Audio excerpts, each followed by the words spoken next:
స్తుతులు స్తోత్రాలు చెల్లించుకుంటున్నాను. అయినా యేసుక్రీస్తు నామములో ప్రార్థన చేస్తున్నాను. ఇంతవరకు పాటల ద్వారా మీరు మహిమ పొందినందుకు స్తోత్రాలు. ఈ సమయంలో మీ వాక్యాన్ని నేను ధ్యానం చేస్తుండగా మీ వాక్యం ద్వారా నాతో మాట్లాడండి. నేను మనకి మహిమ తెలుసుకోండి. మీ దాసుకునైనటువంటి నన్ను మీ ఆత్మతో నింపండి, అభిషేకించండి, బలపరచండి. మీ బోరుగా వాడుకోమని, మీరు మాతో మాట్లాడమని, మమ్మల్ని తగ్గించుకుంటూ మీ నామాన్ని హెచ్చరిక చేసుకుంటూ ఘనత మహిమ ప్రభావానికి ఆరోపిస్తూ యేసుక్రీస్తు నామంలో ప్రార్థించి స్తుతించి అడిగి వేడుకొస్తున్నాను మా ఘనతకి. ఆమేన్.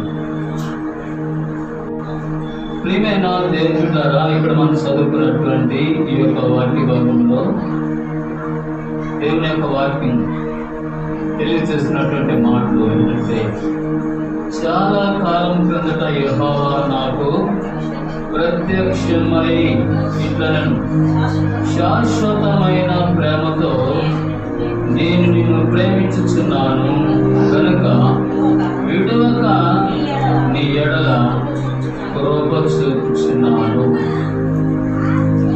దేవుని యొక్క వాక్యం మనం చూస్తున్నప్పుడు దేవుడు మాట్లాడుతూ ఉన్నాడు.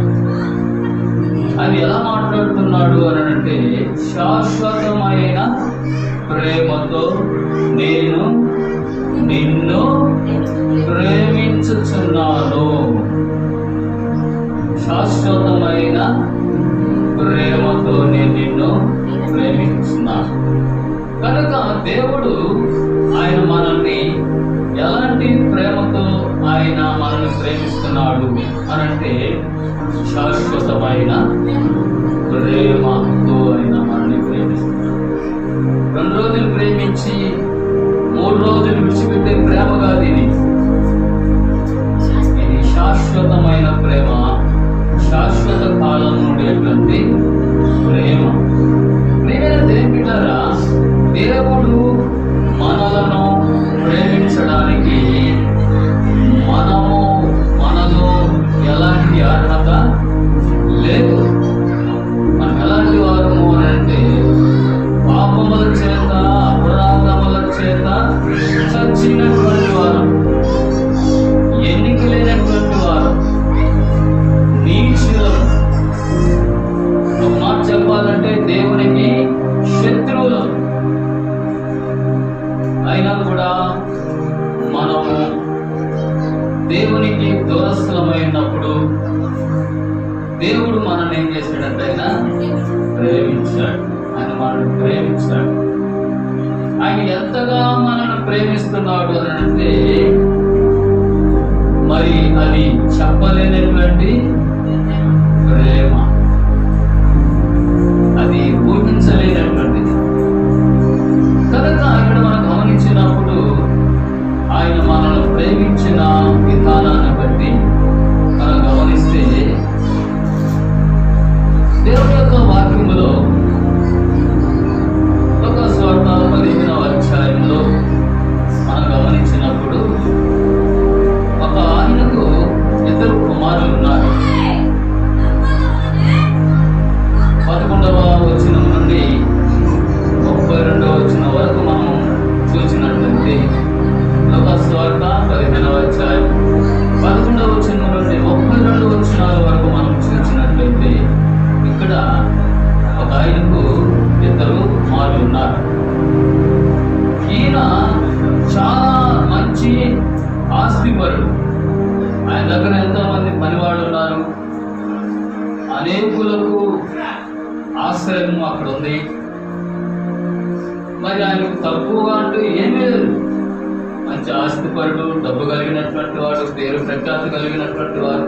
ఆయన కింద ఎంతో మంది కూలివాడు ఉన్నారు. అలాంటి పరిస్థితిలో ఉన్నటువంటి తండ్రికి 2 కుమారులు ఉన్నారు. 2 కుమారులు తండ్రి దగ్గర ఉన్నారు. వాళ్ళకి ఏం తక్కువ లేదు. అన్నానికి, డబ్బుకి, మరి ఉండడానికి, నివాసానికి వాళ్ళకి ఏది తక్కువ లేదు. అన్ని సమృద్ధిగానే ఉన్నాయి. అయితే చిన్న కుమారుడికి ఒక ఆలోచన వచ్చింది. నేను తండ్రి ఆస్తిలో నాకు రావాల్సిన భాగం నేను తీసుకొని నేను దూరదేశానికి వెళ్ళి ఒక మంచి వ్యాపారం చేసి డబ్బు సంపాదిస్తాను, నేను కూడా మంచి ధనవంతుడైపోతాను అని చెప్పి ఆయన ఏం చేశాడంటే తండ్రి ఆస్తిలో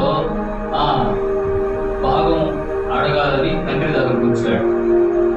తండ్రి, నీ ఆస్తిలో నాకు రావాల్సిన భాగము నాకు ఇచ్చేసి నేను దూర ప్రాంతంలోకి వెళ్ళిపోయి ఒక మంచి వ్యాపారం చేసి నేను డబ్బు సంపాదించుకొని వస్తాను అని అన్నాడు.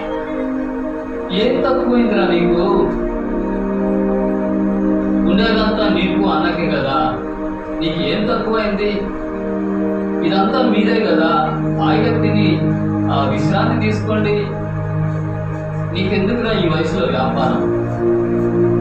నువ్వు పోతే పాడు చేసేస్తావు, నీకు వ్యాపారంలో అనుభవమో లేదు అని తండ్రి ఎంత చెప్పినా కూడా వినలేదు. నా ఆస్తి నాకు ఇచ్చేయని చెప్పాడు. సరే, తండ్రి ఇక తట్టుకోలేక ఏం చేశాడంటే ఆయనకు రావాల్సిన ఆస్తి ఆయనకి ఇచ్చేస్తాడు. సరే, ఈ చిన్న కుమారుడు ఏం చేశాడు? ఆ ఆస్తిని అంతా కూడా కుమారుడికి తాను తీసేసుకొని దానంతా కూడా డబ్బు రూపంలోకి మార్చుకునేసి ఆయన ఏం చేశాడంటే దూర ప్రాంతానికి వెళ్ళిపోయాడు. కానీ పెద్ద కుమారుడు ఎక్కడున్నాడు? పెద్ద కుమారుడు తండ్రి దగ్గరే ఉన్నాడు. తండ్రిని కనిపెట్టుకొని ఉన్నాడు. తండ్రి మాట విన్నాడు. తండ్రి దగ్గరే ఉన్నాడు. అయితే ఇక్కడ మనం గమనించినప్పుడు ఈ చిన్న కుమారుడు ఏం చేశాడంటే దూర ప్రాంతానికి వెళ్ళి ఆ ఆస్తి అంతా కూడా దుర్వ్యాపారం వలన పాడు చేశాడు.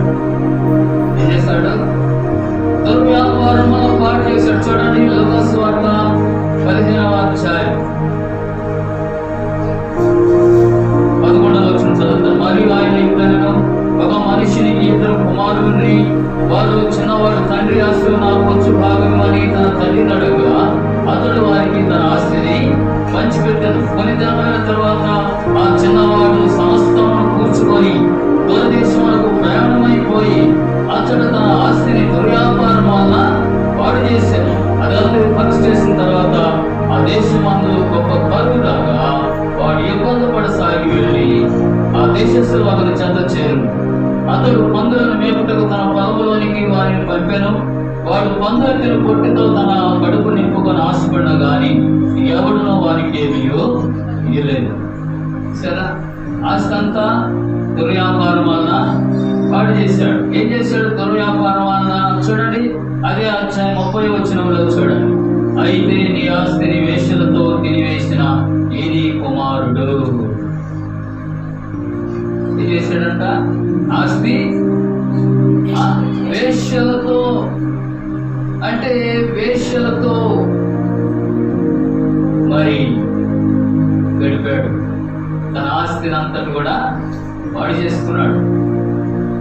అదే దుర్వ్యాపారం వలన పాడు చేసాను అని రాస్తున్నారు. విచ్చలవిడి జీవితం, ఒంటరి కూడా అయిపోయాడు. డబ్బు చేతిలో ఉంది. యవనస్తుడు చూసారా, స్నేహితులు పోగయ్యారు. స్నేహితులు తన దగ్గర ఉండే డబ్బును బట్టి మరి స్నేహం చేశారు. చెడు అలవాట్లకు, దురలవాట్లకు బానిస అయ్యేటట్లుగా చేశారు. తన దగ్గర ఉండే డబ్బు అంతా పాడు చేశారు. ఎక్కడో అక్కడ వెళ్ళిపోయారు. ఇప్పుడు ఆ దేశంలో కరువు వచ్చింది.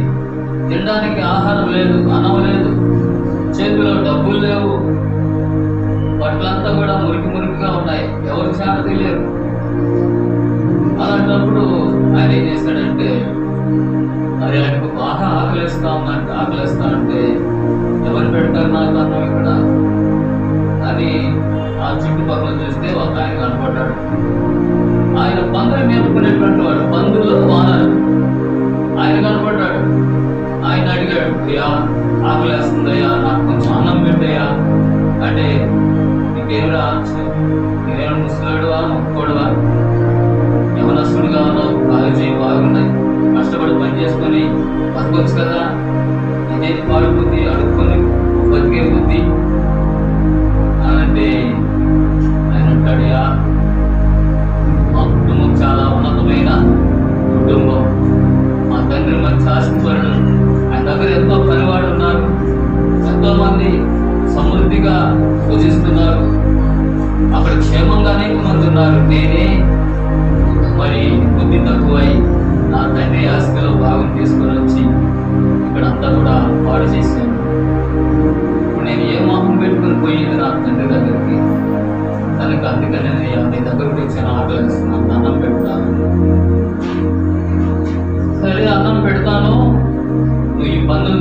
పోయి మేపుకొని రా అన్నాడు. సరే అని చెప్పి ఏం చేశాడు, చిన్న కుమారుడు పందులు తీసుకొని పోయి మేపుతూ ఉన్నాడు. ఈ పందులు ఏం తింటున్నాయి? పొట్టు తింటా ఉంటాయి. ఆ పొట్టు తింటా ఉంటే ఈయన కూడా ఒక ఆశ వచ్చింది, నేను కూడా పొట్టు తినాలి, నేను కూడా ఆకలి తీర్చుకోవాలన్నట్టుగా ఆ పందులలో ఒకడై మరి ఆ పొట్టు తినాలనుకున్నాడు. 17 వచ్చింది. అయితే బుద్ధి వచ్చినప్పుడు వాడు నా తండ్రి యొక్క ఎంతో మంది కూలివాడు కన్నా సమర్థి కలది, నేనైతే ఇక్కడ ఆకలికి చచ్చిపోతున్నా. నేను లేచి నా తండ్రి ఎదుకు వెళ్ళి, తండ్రి, నేను పరలోకమునకు విరోధముగా నీ ఎదుటను పాపము చేసి తిని, ఇక మీదట నీ కుమారుని అని అనిపించుకున్నకు నేను యోగ్యుడను కాదు, నన్ను నీ కూలివారిలో ఒకరిగా పెట్టుకో అని చెప్పి నేను అడుగుతాను తండ్రి దగ్గరికి వెళ్ళి అన్నాడు. వచ్చాడు, తండ్రి దగ్గరకు వచ్చాడు. తండ్రి దగ్గరకు వస్తానే అంత దూరంలో ఉండగానే చూసారా ఏం చేశాడు తండ్రి? పరిగెత్తుకుంటా పోయి అవగిలించుకొని ఏం చేశాడంటే ఆయన ముద్దు పెట్టుకొని. చూడండి 20 వచ్చింది. వాడింకా దూరముగా ఉన్నప్పుడు తండ్రి వానిని చూచి కనికరపడి పరిగెత్తి వాని మెడ మీద పడి ముద్దు పెట్టుకున్నాడు. అప్పుడు ఆ కుమారుడు అతనితో, తండ్రి, నేను పరలోకమునకు విరోధముగాను నీ ఎదుటను పాపము చేసి తిని, ఇక మీదట నీ కుమారునని అనిపించుకొనుటకు యోగ్యుడును కాను. అయితే తండ్రి తన దాసులను చూచి ప్రశస్త వస్త్రము త్వరగా తెచ్చి వీరికి కట్టి వీరి చేతికి ఉంగరము పెట్టి పాదములకు చెప్పులు తొడిగించుడి, క్రొవ్విన దూడను తెచ్చి వధించుడి, మనము తిని సంతోషపడము. ఈ నా కుమారుడు చనిపోయి మరలా బ్రతికెను, తప్పిపోయి దొరికినని చెప్పినంతటి వారు సంతోషపడసాగింది. అది దేవుని యొక్క ప్రేమ అని అంటే, చిన్న కుమారుడు తన ఆస్తి అంతా పాడు చేసిన మరి తండ్రి దగ్గరకు రావాలనుకున్నాడు. తండ్రి దగ్గరకు వచ్చాడు, కానీ తండ్రి ఏం చేశాడు? దోసివేశాడా? దోసివేయలేదు. ఏం చేశాడంటే అంత దూరముగా ఉండగానే పరిగెత్తుకుంటూ పోయి అవగిలించుకొని ముద్దు పెట్టుకున్నాడు. తర్వాత పనివారిని చూసి ఏం చేశాడు? ఈయన కుమారుడు చనిపోయి బ్రతికాడు, తగ్గిపోయి దొరికాడు. కాబట్టి వీరికి శుభ్రంగా స్నానం చేయించి ప్రశస్త వస్త్రాలు తీసుకొని వచ్చిన తొడిగించండి, పాదములకు చెప్పులు తొడిగించండి, చేతికి ఉంగరము పెట్టండి, క్రొవ్విన తోడను వధించండి, మనం తిని సంతోషపడతాం. అంటే అప్పుడు దానికి సంతోషం లేదా తండ్రికి? అంటే తండ్రికి సంతోషమో లేదు. ఒకటే దిగులు. వచ్చిన కుమారుడు వెళ్ళిపోయినాడు, ఏమైపోయినాడు? వాడు ఆస్తి తీసుకుని వెళ్ళిపోయినాడు, డబ్బు సంచులు చేతిలో పట్టుకున్నాడు, వెళ్ళిపోయినాడు, ఏమైపోయినాడు, ఎక్కడున్నాడు? దిగులు, విచారం, బాధ. కానీ ఎప్పుడైతే కుమారుడిని చూచాడో, కుమారుడు తండ్రి దగ్గరకు వచ్చాడో, తండ్రిని చేరుకున్నాడో, ఏమొచ్చింది? ఇప్పుడు తండ్రికి సంతోషం. కనుక ప్రియమైన దేవుని పిల్లలు ఇక్కడ మనం గమనించినప్పుడు ప్రశస్త వస్త్రాలు తొలగించాడు. అంటే మురికిగా ఉండడం తండ్రికి ఏమాత్రమో ఇష్టం లేదు. అందుకే ప్రశస్తమైనటువంటి వస్త్రాలు తొడిగించి, స్నానం చేయించి, ప్రశస్త వస్త్రాలు తొడిగించి, మనకి ధరింపజేసి, చెప్పులు తొడిగించి, ఏలుకి ఉంగరము పెట్టి, క్రొవ్విన దూడను వధించి మనము నిండు చేసుకుని తింటాం, సంతోషిస్తాం. మనం అదే రీతిగా ఏం జరిగింది? ఆయనకి ప్రశస్త వస్త్రాలు తొడిగించారు, బంగారు ఉంగరం తొలగించారు, పాదాలకి చెప్పులు వేశారు, క్రొవ్విన దూడను వధించారు, బాగా తింటున్నారు. తర్వాత ఏం చేస్తున్నారంటే వాళ్ళు వాయిద్యాలు 25 వచ్చిన అప్పుడు అతని పెద్ద కుమారుడు పొలములో ఉండెను. వాడు పొలములో నుండి వచ్చి ఇంటి దగ్గరకు రాగా వాద్యములో నాట్యములు జరుగుట విని ఏమన్నాడు? విన్నాడు. ఏం విన్నాడు? వాయించాలి. మ్యూజిక్ సిస్టమ్ కదా, పాటలు, వాయించాలు. ఓహో, ఏంది ఎప్పుడు ఇట్లాంటివి వినపడలేదు మా ఇంట్లో. ఏందయ్యా మా ఇంట్లో పాటలు ఏదో వినపడతా ఉన్నాయి. ఏముందయ్యా, తిరిగి వచ్చాడు మీ తమ్ముడు. ఆశనంతా పాటు చేసుకుని వచ్చాడు మీ తమ్ముడు. ఆ ఇంట్లో చేర్చుకొని మీ నాన్నగారు పండగ జలసా చేసుకుంటున్నారయ్యా. అవునా? మా నాన్న ఎట్లా అనిపిస్తాడు వాడిని? వాడి ఇంట్లో చెల్లిపాడు కదా, వాడు బాగుపడి తీసుకుని వెళ్ళిపోయాడు కదా.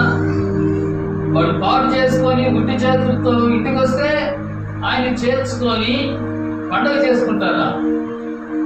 పైగా పాటలు, డ్యాన్సులు, వాయిద్యాలు, ఇంత గానా భజనాలు, ఇంత హడావడి, ఎంత సందడి.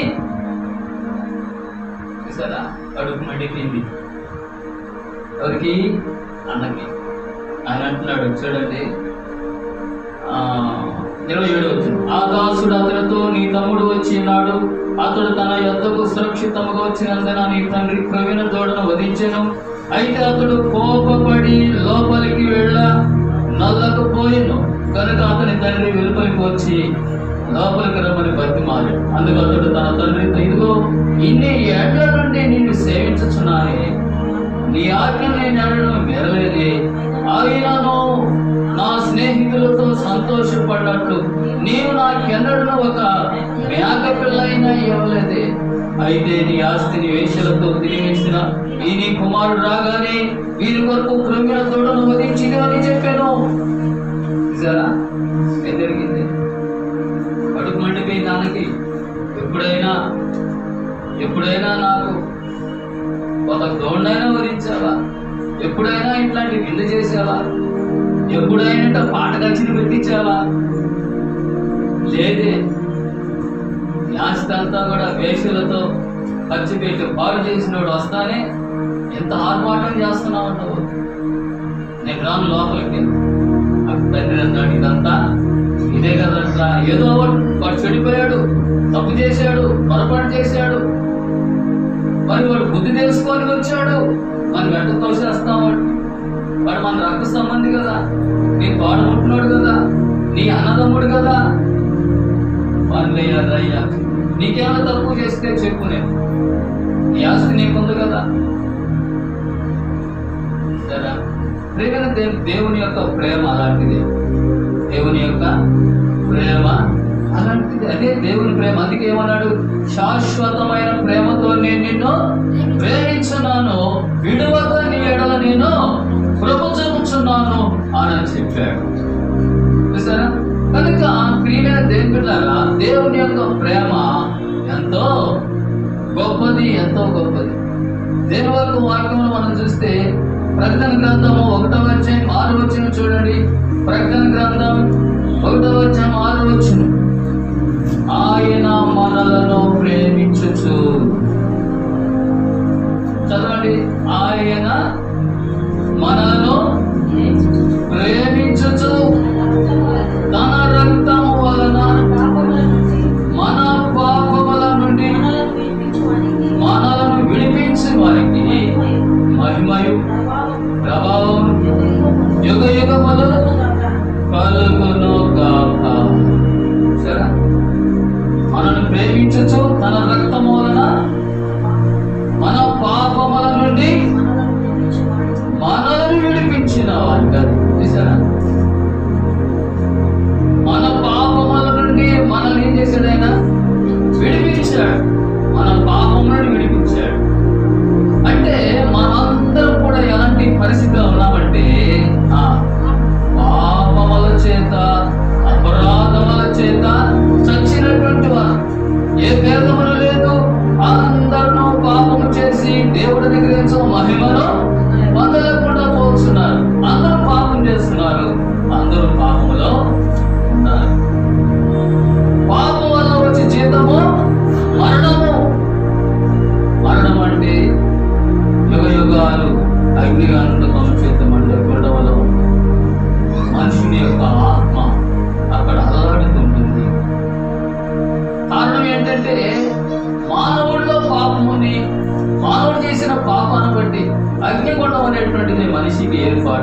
వాస్తవంగా అగ్నిగుండము ఎవరికంటే సాతానుడికి, సాతాను యొక్క దూతలకు, అనుచరులకు అగ్నిగుండము ఏర్పాటు చేయబడింది.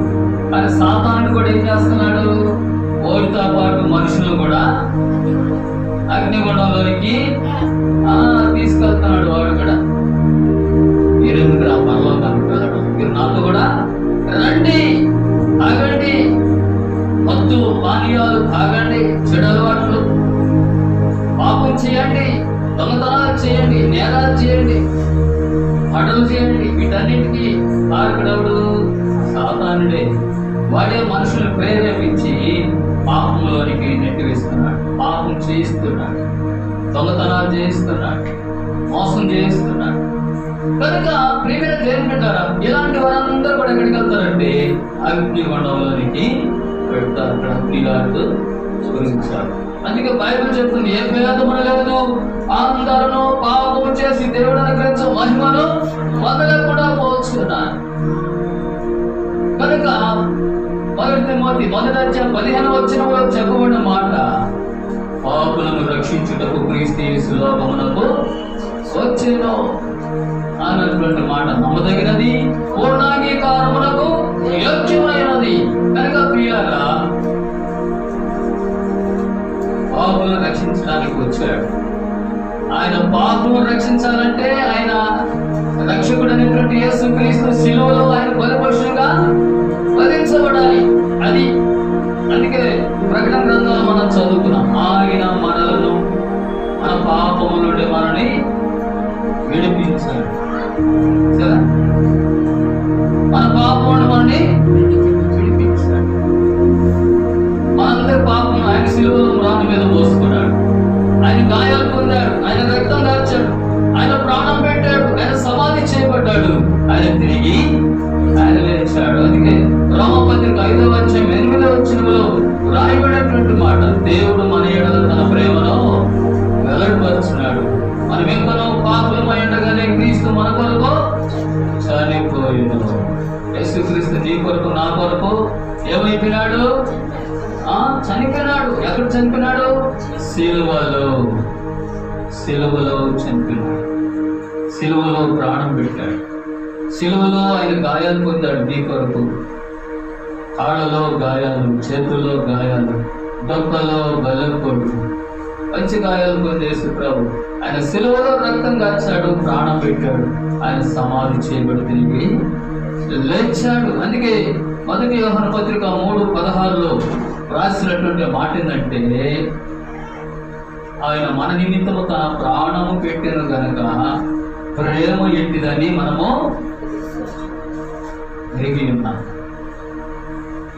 సరే, ఆయన మన నిమిత్తము తన ప్రాణమును పెట్టెను గనక ఇందువలన ప్రేమ ఎట్టిదని తెలుసుకుంటున్నాం. అది ప్రేమ. సరే,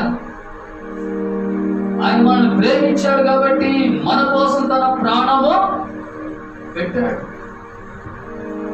ఈ ప్రేమ ప్రాణం పెట్టి అంతగా మనల్ని ప్రేమించింది.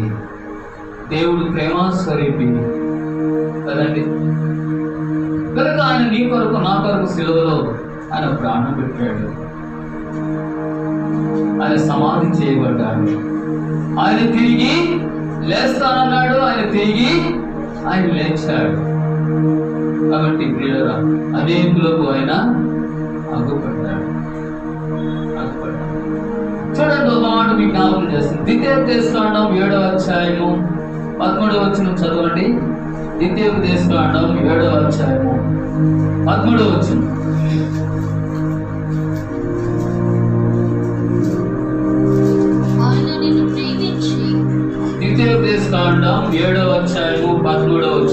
ఆయన నిన్ను ప్రేమించి ఆశీర్వదించి అభివృద్ధి చేసి నీకు ఇచ్చేదనని నీ పితరులతో ప్రమాణము చేసిన దేశములో నీ గర్భఫలమును, నీ భూఫలమైన నీ సస్యమును, నీ ద్రాక్షరసమును, నీ నూనెను, నీ పశువుల మందలను, నీ గొర్రెల మందలను, మేకల మందలను దీవించును. సమస్త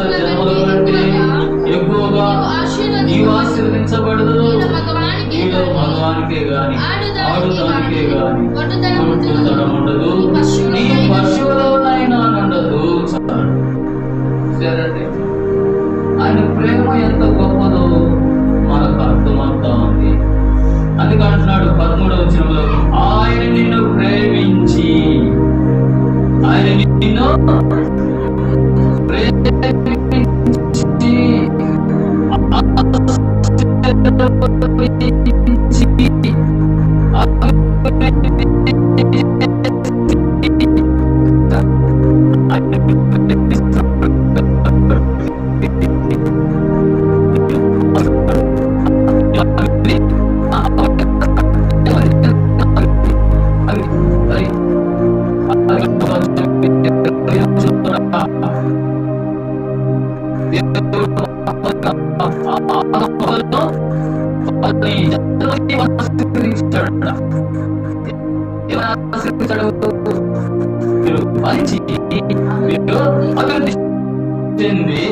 భూమిని నింపండి. అది ఆశీర్వాదం అంటే. ఆశీర్వాదం అంటే ఏంటి? మీరు ఫలించండి, మీరు ఫలించండి, మీరు ఫలించాలి, మీరు అభివృద్ధి పొందాలి, మీరు ఫలించాలి, మీరు అభివృద్ధి పొందాలి. అది దేవుని యొక్క ఉద్దేశం. ఏంటంటే దేవుని బిడ్డలమైనటువంటి మనం ఎలా ఉండాలి? మనము ఫలించాలి, ఫలించాలి. రెండవది అభివృద్ధి, అభివృద్ధి. మనము ఫలించాలి, మనము అభివృద్ధి పొందాలి. అది దేవుని యొక్క ఆయన యొక్క ఉద్దేశం. అందుకే ఆశీర్వదించాడు. కాబట్టి మనం ఫలించాలంటే, మనం ఆశీర్వదించబడాలంటే ఆయన మాట వినాలి. దేవుని యొక్క మాట మనం వినాలి, ఆయనకు లోబడాలి, ఆయనకి విధేయత చూపించాలి, ఆయనతో భయభక్తులు కలిగి ఉండాలి.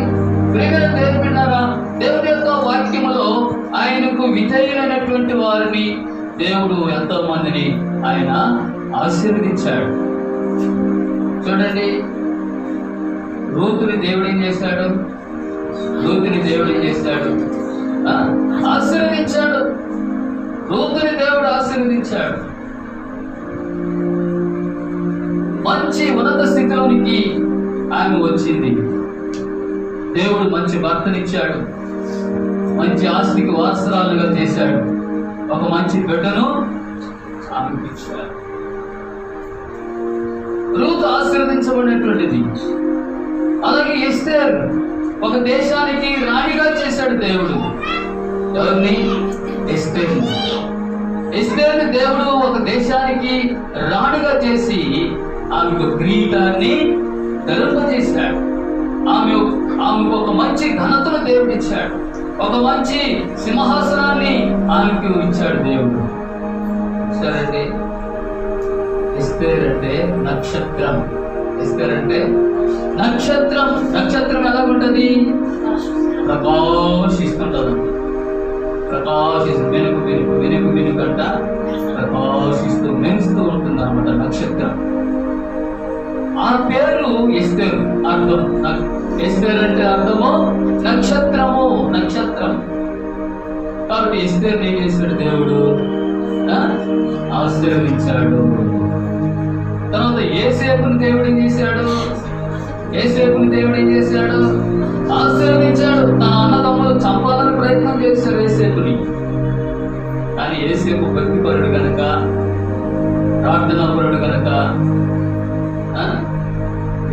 దేవుని అందు విశ్వాసం ఉంచినాడు కనుక దేవుడు ఏం చేశాడు?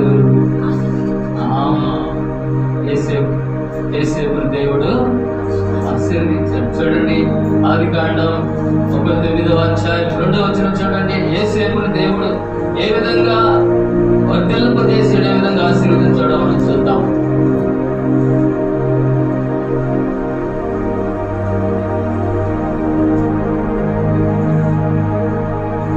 ఆదికాండము 39వ అధ్యాయం 2వ వచనం.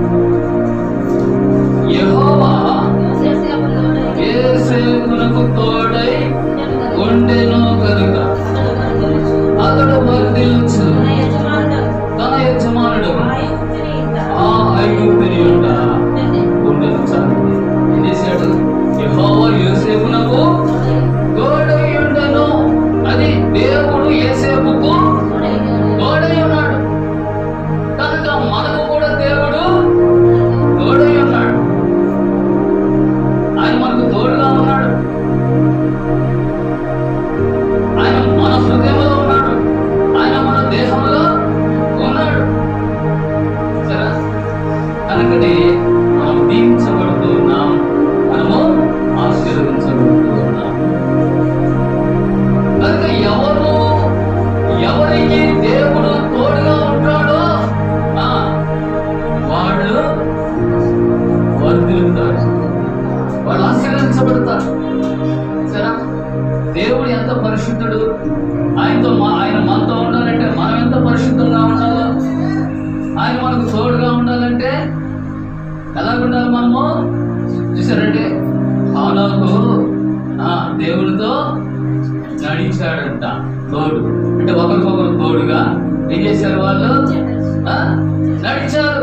నడిచారంట. చూడండి ఆది కాండంలో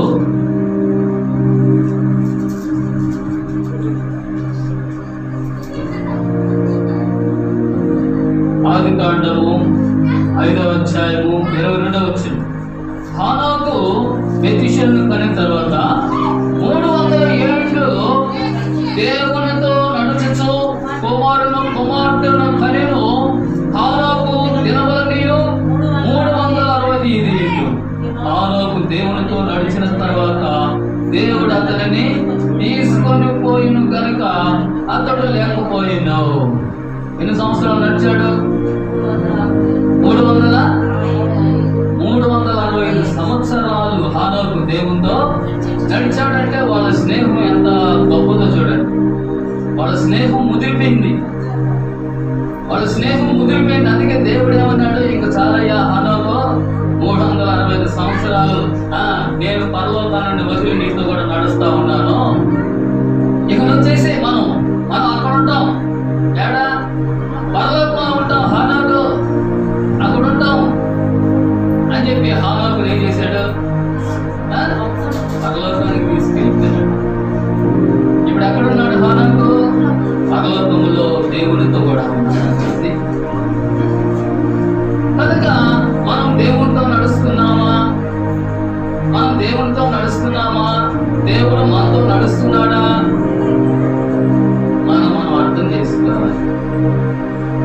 అందుకనే మనం ఎక్కడికి పోయినా ఏం చేసినా ప్రార్థన చేసుకుని మనం బయటికి పోవాలి. దేవుని తోడు మనం కోరుకోవాలి. దేవుడు మనం వెంట పెట్టుకొని మనము పోవాలి. అర్థమవుతుందా? కనుక దేవుడు ఆయన మనతో కాపురం ఉంటాడంట. ఆయన మనతో కాపురం చేస్తాడంట. ఆయన కాపురం చేస్తాడా? చూడండి, ప్రకటన గ్రంథంలో మనం చూస్తే ఆయన మనతో కాపురం చేస్తాడంట. ఆయన మనము కాపురానికి ఏం చేయాలి? పిలుచుకోవాలి. ఆయన మనతో కూడా సంసారం చేస్తాడు దేవుడు. అర్థమైందా?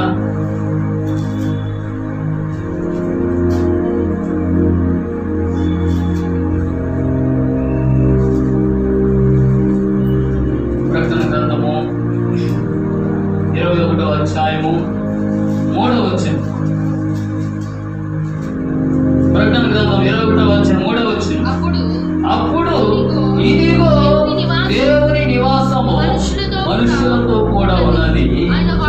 ఆయన వారితో కాపురముండును. వారైన ప్రజలందరూ దేవుడు తానే వారి దేవుడైంది వారికి తోడై ఉండును. ఆయన వారి కన్నుల ప్రతి బాష్ప బిందువును తుడిచి వేయును. మరణం ఎక్కువ ఉండదు, దుఃఖమైనను, ఏడుపైనను, వ్యాధి అయినగా ఉండదు. అది దేవుడు మనతో కాపురం చేస్తాడంట. దేవుని నివాసము మనుషులతో కూడా ఉన్నది. ఆయన వారితో కాపురం ఉండను. అర్థమవుతుందా? దేవుడు మనతో కూడా కాపురం చేస్తాడంట. ఆయన ఆయన మనతో కూడా ఉంటాడు, మనతో సంసారం చేస్తాడంట. అయితే ఆయన మనం ఏం చేయాలి? మనము ఉంచుకోవాలి. దేవా, నువ్వు మాతో కూడా సంసారం చేయదైనా, మాకు పెద్ద దిక్కుగా ఉండయ్యా. చూసారా, అనేక మంది గడపట్లలో వాక్యాలు మనం చూస్తుంటాం. ఈ ఇంటికి అధిపతి యేసుక్రీస్తే, ఈ ఇంటికి అధిపతి యేసుక్రీస్తే అని బోర్డు పెట్టుకున్నప్పుడు ఆయన ఆధీనంలో మనం ఉండాలి కదా. ఉంటున్నామా? ఆహా, అంతా మన ఇష్టాలే. బోర్డు వరకు బోర్డు ఆడ నిల్చుంటాయి.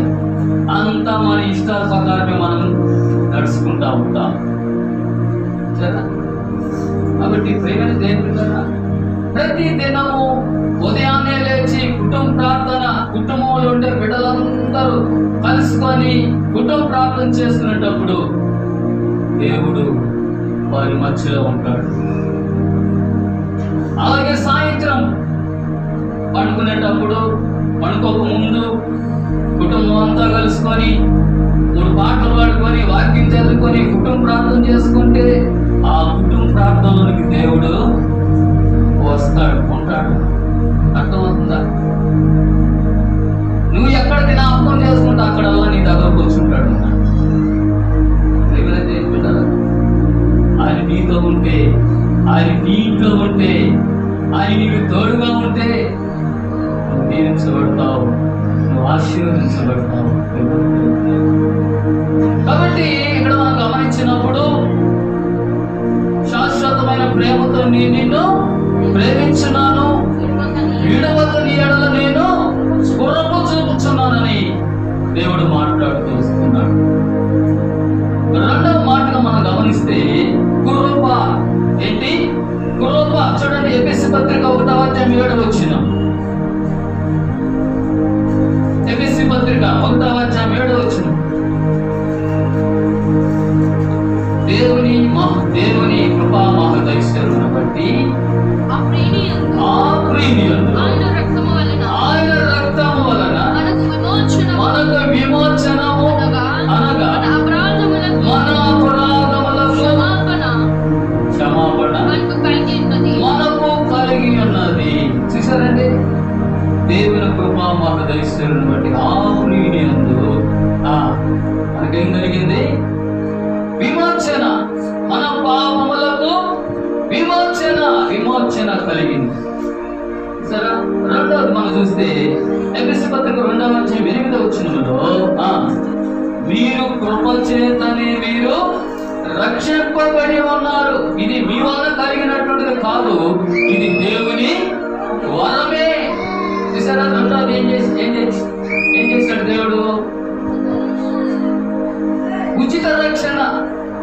మనకు రక్షణ ఇచ్చాడు, మన ఆత్మకు రక్షణ ఇచ్చాడు దేవుడు. ఆయన మనకు రక్షణ, మన ఆత్మకు రక్షణ ఇవ్వడానికి యేసుక్రీస్తు ప్రభు శిలువలో బలిపశువుగా వధించబడ్డాడు. అర్థమవుతుందా? ఆయన వధించబడ్డాడు కాబట్టి నీ ఆత్మకు, నా ఆత్మకు రక్షణ వచ్చింది. లేకపోతే మన ఆత్మ నిత్యాగ్ని గుండంలో, నరకంలో పాల్పొందలు పొందాల్సిందే. కనుక ప్రియమైన దేవుని బిడ్డలారా, మనం గమనించినప్పుడు యెషయా గ్రంథం 54వ అధ్యాయం 10వ వచనం మాట్లాడు, నా కృప నిన్ను విడిచిపోదు. పర్వతములు కత్తరిల్లిన, మెట్టలు కత్తరిల్లిన నా కృప నిన్ను విడిచిపోదు. శాశ్వతమైన కృప, ఆయన విడిచిపోదు నిన్ను, నన్ను కూడా. కాబట్టి ప్రియమైన దేవుని బిడ్డలారా, మనం గమనించినప్పుడు 1 పేతురు 5వ అధ్యాయం 5వ వచనం చూడండి. అహంకారులను ఎదిరించి దీనులకు ఆయన కృప. చూడండి, 1 పేతురు 5వ అధ్యాయం. చిన్నలారా మీరు పెద్దలకు లోబడి ఉండండి, మీరందరూ ఎదుటి వారి ఎడల దీన మనస్సును వస్త్రము ధరించుకొని మిమ్మును అలంకరించుకొనుడి. దేవుడు అహంకారులను ఎదిరించి దీనులకు కృప అనుగ్రహించును. చూసారా, దేవుడు తగిన సమయం మిమ్మల్ని హెచ్చించినట్లు ఆయన బలిష్టమైన చేతి క్రింద దీన మనస్కులైండి. చూసారా, దేవుడు అహంకారం ఎదిరించి దీనులకు కృప అనుగ్రహించును. కనుక దేవుడు మనకు ఆయన కృపను అనుగ్రహించాడు. తర్వాత చూస్తే 2 తిమోతి 2:1 నా కుమారుడైన తిమోతి, క్రీస్తు యేసునందు నా కృప చేత నీవు బలవంతుడవు కమ్ము. కృప చేత బలవంతుడు కమ్ము. కాబట్టి మనకు బలము కావాలి, ఆత్మ బలం, శరీర బలం కాదు. సాతాను ఎదుర్కోవాలంటే, శోధనలు ఎదుర్కోవాలంటే ఏం చేయాలి? మనము ప్రార్థన చేయాలి. ప్రార్థన చేసినప్పుడు మనం బలం పొందుకుంటాం, ఆత్మ బలం. కాబట్టి ఎప్పుడైతే ఆత్మ బలాన్ని మనం పొందుకుంటామో, అది ఎలాంటి శోధన అయినా, ఎలాంటి సమస్య అయినా, ఎలాంటి దయ్యాల ప్రభావం అయినా, సైతాను దాడులైనా, వాటన్నిటిని మనము ఎదుర్కోవాలంటే మనం ఆత్మలో బలము పొందుకోవాలి. ఆత్మలో బలం పొందుకోవాలంటే మనం ప్రార్థన చేసేటువంటి వారిగా మనము ఉండాలి. అపొస్తలుల కార్యములో మనం గమనిస్తే 10వ అధ్యాయం 9 నుంచి 16 వచనాలు చదివితే అక్కడ పేతురు ప్రార్థన చేస్తా ఉన్నాడు. పేతురు ప్రార్థన చేస్తున్నాడు అంటే ఆయనకు ఆకలిగా ఉంది. అక్కడ ఉండేవాడు వంట చేస్తా ఉన్నారు. సరే, టయాన్ని మనం ఎందుకు వృధా చేయాలి అని ఏం చేశాడు? ఆయన ప్రార్థనకు మోకరించాడు, ప్రార్థన చేస్తా ఉన్నాడు. ఆయన ప్రార్థన చేస్తా ఉంటే ఆయనకు ఒక దర్శనం వచ్చింది. 4 చెంగులు కలిగిన దుప్పటి కనపడ్డారు. ఆ దుప్పట్లో చతుష్పాద జంతువులు, ప్రాకు, పురుగులు, రకరకాలైనటువంటివి ఆ పరలోకము నుండి దిగుతా వస్తుందన్నమాట ఆ దుప్పటి. అప్పుడు దేవుడు మాట్లాడుతున్నాడు, పేతురు వీటన్నిటిని చంపుకొని తిను అన్నాడు. అయ్యా, నేను ఇవన్నీ నిషిద్ధమైనటువంటివి, నేను ఎప్పుడు తినలేదయ్యా, నేను తిననయ్యా, నా పోతాడు. అప్పుడు దేవుడు ఏమంటాడంటే, దేవుడు పరిశుద్ధపరిచినటువంటివి నువ్వు ఎందుకు నిషిద్ధమైనవిగా ఎంచుకుంటున్నావు? అవి నిషిద్ధమైనటువంటివి కావు, అవి పరిశుద్ధపరచమని వాటిని తిను అని అన్నాడు. అంటే దాని ఉద్దేశం ఏంటంటే, రకరకాలైనటువంటి మనుషులు లోకంలో ఉన్నారు. ఆ రకరకాలైనటువంటి మనుషులకి సాదృశ్యంగా ఈ జంతువులు, చతుష్పాద పురుగు, ఆ జంతువులు, పురుగులు, ప్రాకు పురుగులు ఇవన్నీ సూచిస్తాయి. కనుక వాళ్ళందరికీ సువార్త ప్రకటించాలి, వాళ్ళందరినీ రక్షణలోనికి నడిపించాలి, వాళ్ళందరినీ దేవుని వైపుకు మళ్లించాలి అనేటువంటిది దేవుని యొక్క ఉద్దేశం. అందుకే ఆ దర్శనాన్ని పేతురికి చూపించాడు. అప్పుడు వెంటనే పేతురు ఏం చేశాడు? పేతురు ఇంట్లో ఉంటే, సీమోను అనే చర్మకారు ఇంట్లో ఉంటే దేవదూత కొర్నేలు కనిపించింది.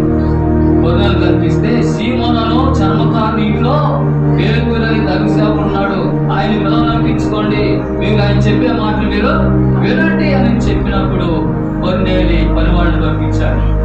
అప్పుడు ఆ పేతుర్ని పిలుచుకొని అక్కడికి వెళ్ళారు, కొర్నేలి ఇంటికి. అయ్యా కొర్నేలి, ఆయన నీతిపరుడు, భక్తిపరుడు, మంచి పేరు కలిగిన వాడు అని చెప్పి ఆయన మిమ్మల్ని తీసుకొని రమ్మంటున్నాడు, రండి అని చెప్పి తీసుకుని వెళ్ళినప్పుడు కొర్నేలి ఎదురు చూస్తా ఉన్నాడు. ఎదురు చూసి ఏం చేశాడు తెలుసా? ఆయన పాదాల మీద పడ్డాడు. పాదాల మీద పడి ఏమంటున్నాడు తెలుసా? పేతురు ఏమంటున్నాడు? నేను కూడా నీలాంటి మనుషున్నే, నేను కూడా నరుణ్ణేనయ్యా, నీవు నా పాదాల మీద ఎందుకు పడతావు? నువ్వు దేవుని పాదాల మీద పడాలి. సరే, నువ్వు నన్ను పిలిచిన ఉద్దేశం ఏంటి అంటాడు.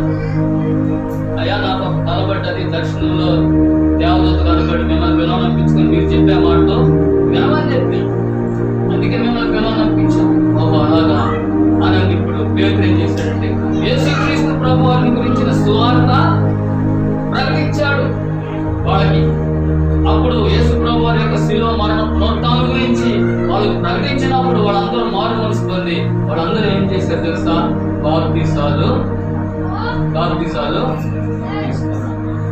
బాప్తిసాలు పొందుకున్నారు వాళ్ళు కదా. కనుక ఆ కుటుంబం అంతా కూడా, వారందరూ కూడా రక్షించబడ్డారు. కాబట్టి ప్రేమ దేవుడు పేతురుని ఆ రీతిగా దేవుడు గొప్పగా ఆయన వాడుకున్నాడు. కనుక దేవుని యొక్క వాక్యంలో మనం గమనిస్తే ఇంకా అనేక విషయాలు ఉన్నాయి. వాటిని ప్రముఖమైతే మరొకసారి మనం ధ్యానం చేసుకుందాం, ప్రార్థించుకుందాం. దైవ తండ్రి, మీ వందనాలు. యేసుక్రీస్తు నామములో ప్రార్థన చేస్తున్నాము తండ్రి, సహాయం దయచేయండి. ఇంతవరకు మీరు మాకు తోడుగా ఉండే విషయాన్ని నడిపించాలి. మన వాక్యానికి నీరు గట్టి కలుగజేసి మీ నామానికి యేసుక్రీస్తునామములో అనేక ఆత్మలు రక్షించబడి మిమ్మల్ని సేవించడానికి కృప దయచేయండి. యేసు నామములో ప్రార్థిస్తున్నాం తండ్రి, ఆమేన్. మన తండ్రి దేవుని ప్రేమ, ప్రభు యేసుక్రీస్తు వారి కృప, పరిశుద్ధాత్మ దేవుని సహవాసం ఇప్పుడు ఎల్లప్పుడూ మన